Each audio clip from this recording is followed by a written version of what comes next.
pessoal, tudo bem? Hoje eu vou conversar com vocês quais são as recomendações para quem vai retornar aí à prática de exercícios depois de ter sido contaminado pelo Covid-19 e quais são as recomendações mesmo para quem teve a doença, mas foi assintomático, independente do seu nível de atividade, quais são as recomendações da Sociedade Brasileira de Medicina do Esporte. Eu sou Denise Garceroni, do portal Fica Informa. Roda a vinheta!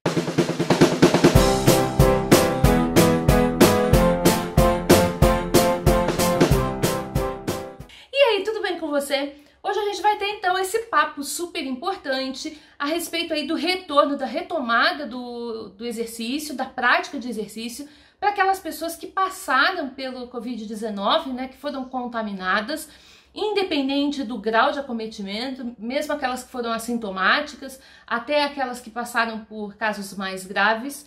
Quais são as recomendações para retornar ao exercício com segurança e o que se sabe até agora a respeito disso? A gente sabe, a gente conhece todos os benefícios que o exercício pode trazer, né?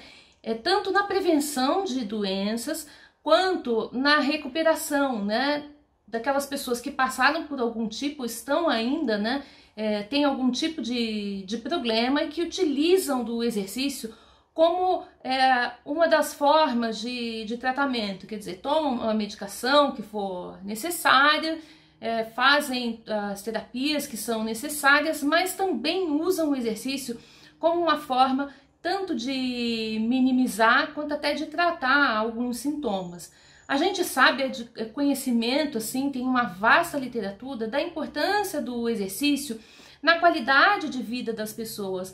Inclusive, muitas vezes, dependendo da doença, o exercício, a implicação dele, ela não está diretamente relacionada ali no tratamento, na cura, mas na melhora da condição de vida das pessoas. Eu já tratei aqui, vou deixar o link aí em cima, um vídeo que eu falo da importância do exercício e da atividade física para o sistema imunológico. Então isso a gente também já sabe dessa importância e da diferença, né, que você vai ter ali de uma pessoa que faz exercício para aquela que não faz, por exemplo, na hora de contrair aí uma gripe, e isso vai incluir também a Covid, né?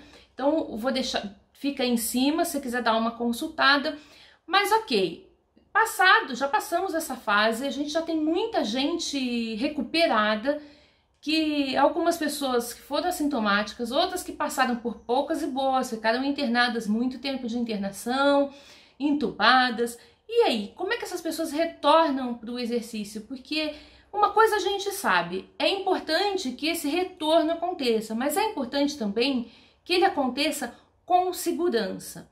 E o que os médicos têm descoberto? Que essa doença ela tem deixado algumas sequelas. Então essas sequelas aparecem aí em diversos níveis e de diversas formas. Problemas neuromotores, por exemplo, problemas respiratórios, mas o que a gente vai tratar aqui, mais especificamente, são de problemas cardiovasculares. E é sobre esse assunto que a Sociedade Brasileira de Medicina do Esporte soltou um documento explicando assim detalhadamente sobre o que eles têm visto, sobre o que eles têm percebido, o que a literatura que foi criada aí nesse curto período tem dito a respeito disso. E é bastante sério e eu queria que você prestasse bastante atenção agora.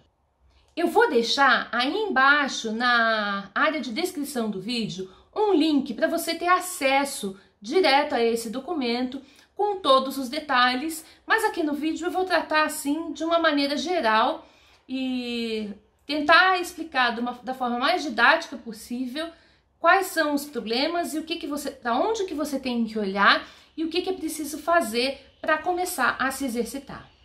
De cara, a primeira coisa que eu preciso dizer: se você ainda está doente, se você ainda está com sintomas, você não deve fazer exercício.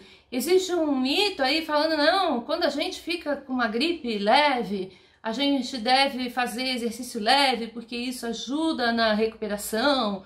Não, quando a gente está doente, com qualquer tipo de doença, em qualquer nível, a gente deve manter repouso, né? Guardar o repouso, se alimentar bem, se hidratar bem, porque o negócio vai passar em alguns dias e aí você vai poder retornar às suas atividades normais.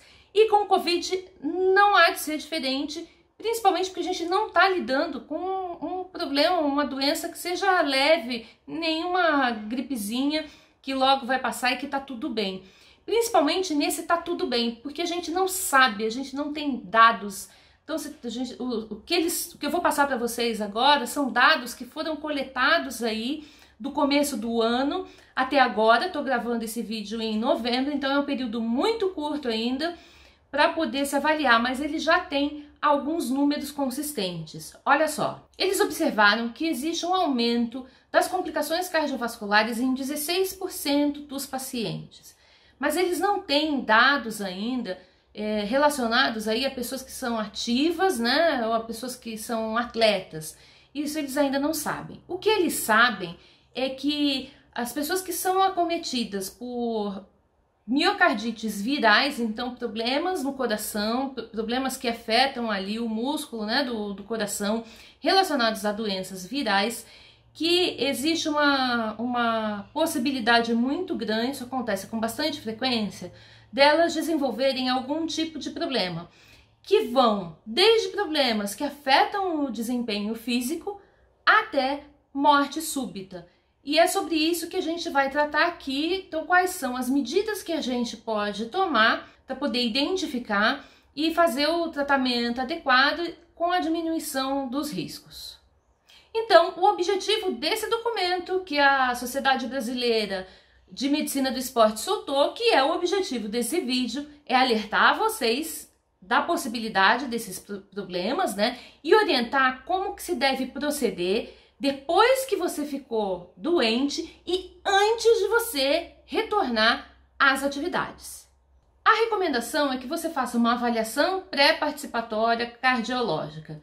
Gente, que bicho é esse? Vamos destrinchar e vamos entender, porque ele vai, essa avaliação ela vai ter, digamos assim, níveis diferentes, formas diferentes para trabalhar com diferentes pessoas aí, relacionado tanto ao nível de condicionamento quanto ao nível de acometimento da doença. E aí, isso não é nenhuma novidade, porque a gente já sabe que a recomendação é que quando a gente vai começar a fazer qualquer tipo de exercício, ou quando a gente está parado durante muito tempo, é recomendado que a gente passe num médico, de preferência um cardiologista, tem uma conversa ali, ele vai fazer avaliações, ele vai pedir determinados exames conforme a necessidade para verificar se está tudo ok com você e te liberar para o exercício. É importante frisar aqui que nenhum médico ele vai falar para você assim, não faça exercício, você está proibido de fazer, porque eles têm conhecimento de todos os benefícios que o exercício vai trazer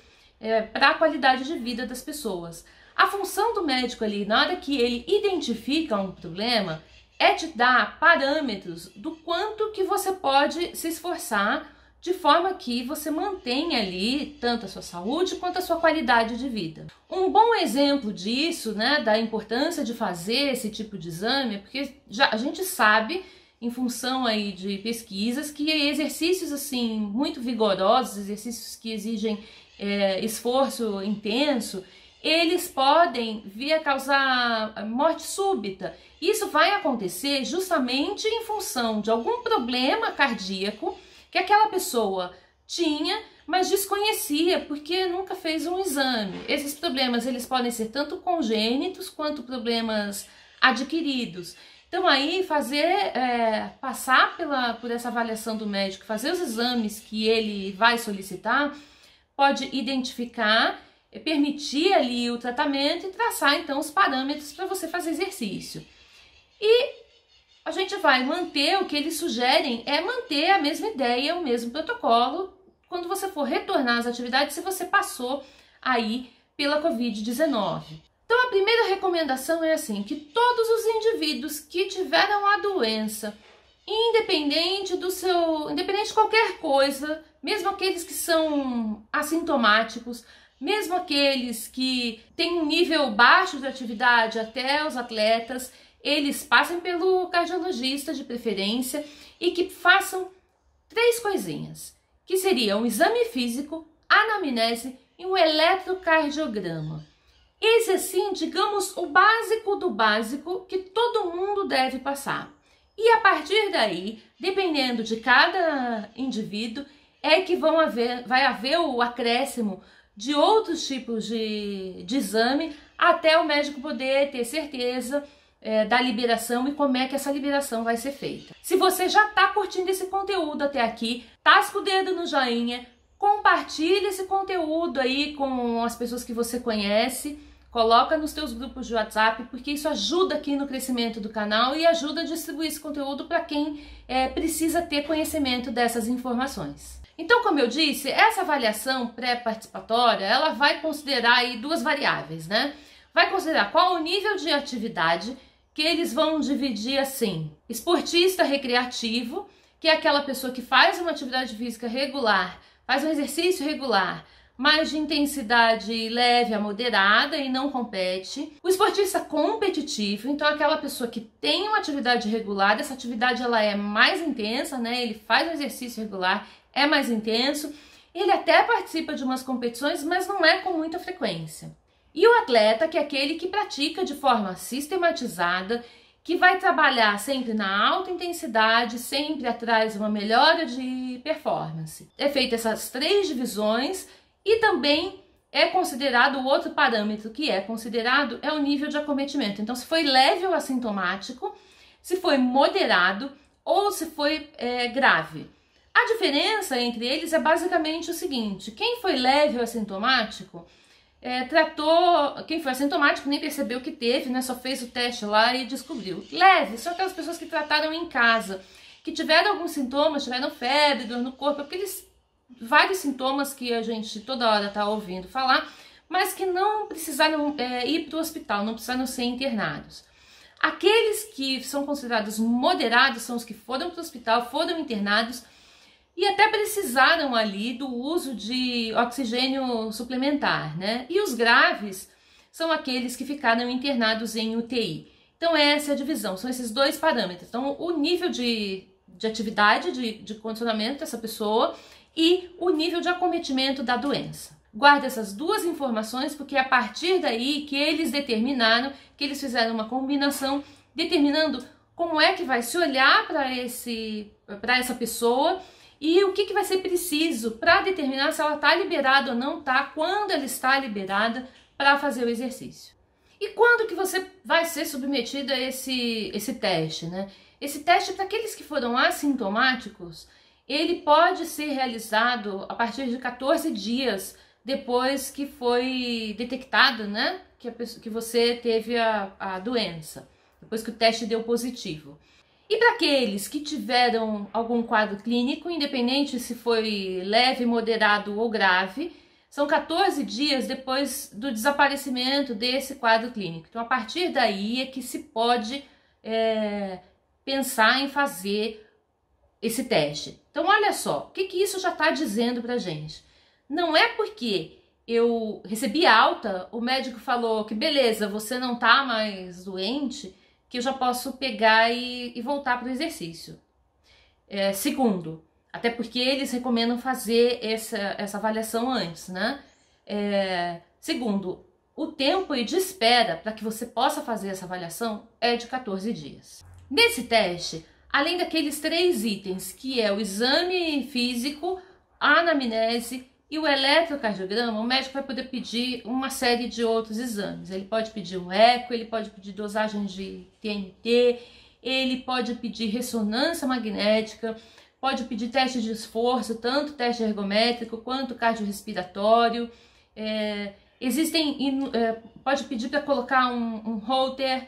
Existem vários outros testes complementares que eles vão sendo solicitados à medida que o médico vai sentindo que existe necessidade.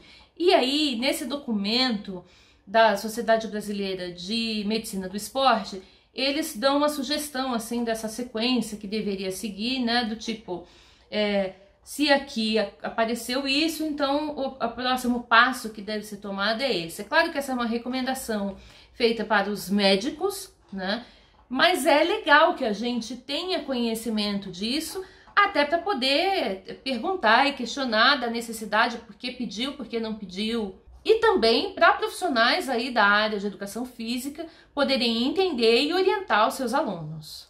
Vamos olhar agora quais são as recomendações para aquelas pessoas que praticam exercícios de forma recreativa. Nos casos leves, a recomendação é exame físico, anamnese, eletrocardiograma e, havendo a necessidade, o médico sentindo a necessidade, a dosagem do TNT, que é a troponina T ultrassensível. Se tiver tudo ok, o médico vai liberar. Se ele perceber alguma alteração, ele vai prosseguir solicitando outros exames.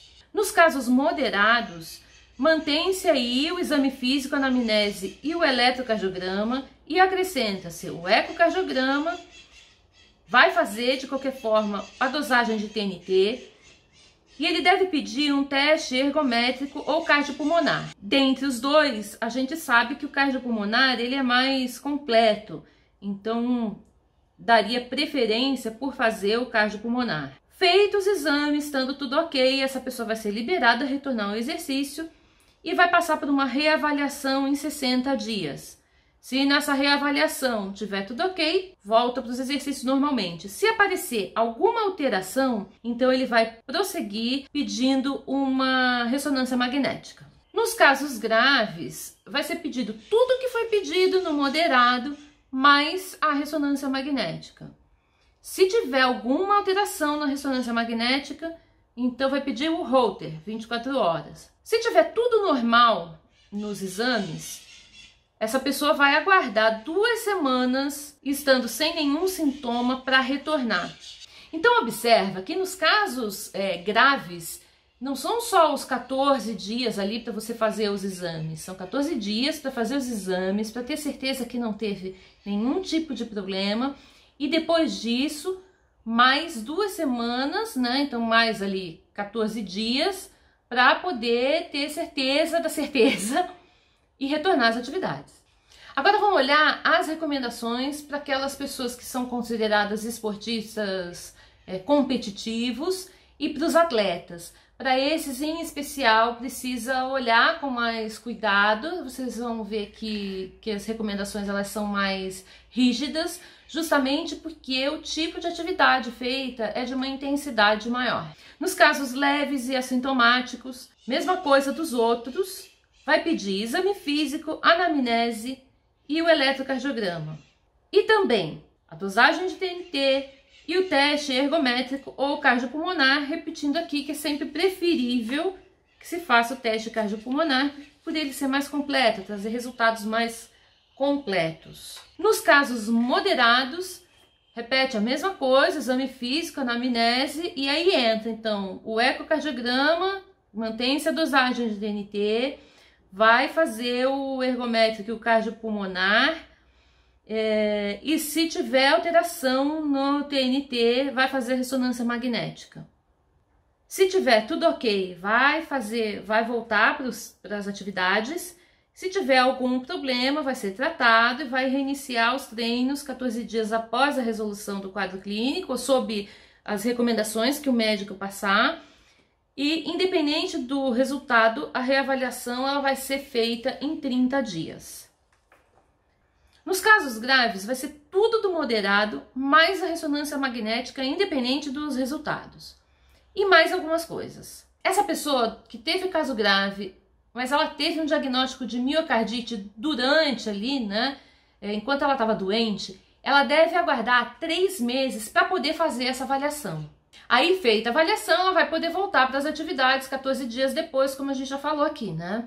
E vai reavaliar depois de 30 dias. Mas e aí, vou voltar então, tá tudo bem, vou voltar a fazer minha atividade. O que significa isso? Voltar a fazer atividade.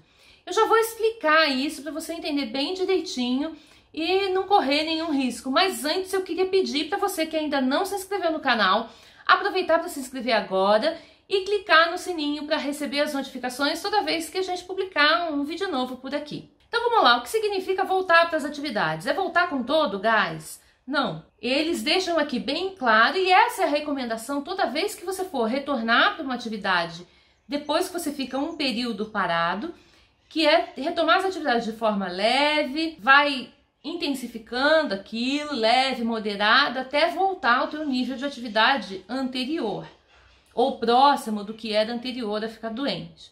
Isso é importante tanto aí para uma adaptação geral do seu corpo, independente de qualquer problema, seria a forma como a gente agiria em qualquer outra situação, como também para dar um tempo para você perceber como é que o seu corpo está reagindo a todos esses estímulos depois de ter passado pela doença. Isso porque a gente não tem informações ainda a respeito do que pode acontecer. Então, começando a aparecer, como eu falei lá no início do vídeo, algumas sequelas. Então, isso já é fato, isso já se sabe que algumas pessoas têm ficado com sequelas.